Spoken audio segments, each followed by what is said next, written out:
A forum is a discussion, so I'll be acting as your facilitator today to keep the discussion moving forward on particular topics that arise and moving us from topic to topic. Particular action items that the Chamber will follow up on. We're not here to discuss the efficacy of fiber. In other words, the Chamber assumes that the largest economic development initiative in the history of Taos County will be delivered to our business community sometime in the next year or two. That is not a topic of our discussion today.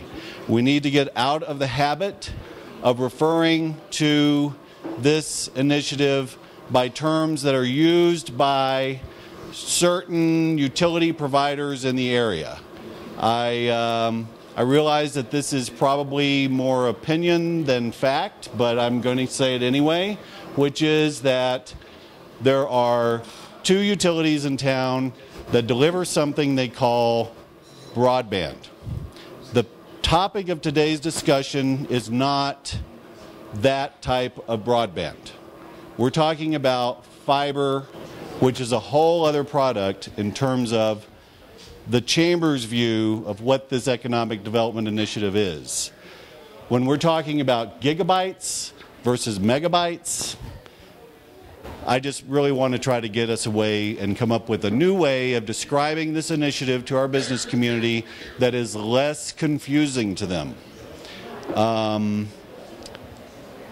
When I'm sold a product that promises me 12 MBS, and I actually get about 3 at my B&B, or I'm promised 20 across the street at my vacation rental from a different utility, and I'm getting about 10.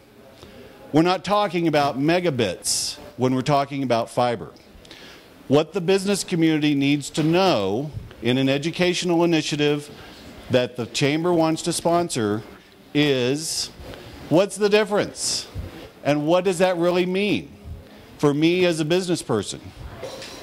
Mattress Mary, who I absolutely adore, last night at Taos Plaza Live told me she's going with e-commerce. When she opens her new store, she's not just doing bricks and mortar anymore, she's going e-commerce now.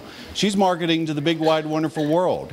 The Chamber's concerned about big box stores, yes, but I'm more concerned, the Chamber's more concerned as well, about all these UPS and FedEx trucks running around town. Where is that stuff coming from? It's coming from the internet. So if we're going to live in the 21st century and we're being delivered a 21st century product, how do we teach our businesses to use that product, that technology? Right now, at my B&B and at our vacation rentals, I have something that was developed in the 1980s. We're not in the 80s anymore, so I want us to move on and not talk about that. The only reason I'm saying this is because of the confusion in our business community. I want us to spend a little bit of time trying to clarify that confusion to the business community, but then let's get on with it. UNM is here. UNM has the infrastructure, perhaps, to be integral in this. Another group that's here, the Global Center for Cultural Entrepreneurialism, they already have some programs as well. They're a nonprofit, and we're hoping that they can assist us with this effort. We want to facilitate the development of an education program tailored to the local business people who want to grow, expand, joint venture, or simply move their business into the 21st century. The Chamber has limited resources, but we do have a lot of optimism, and we've got probably a lot of faith in this opportunity. Hey there. So the issues that we've identified are what are our educational goals? What are our target business markets? Who can we employ to develop and deliver this educational curriculum?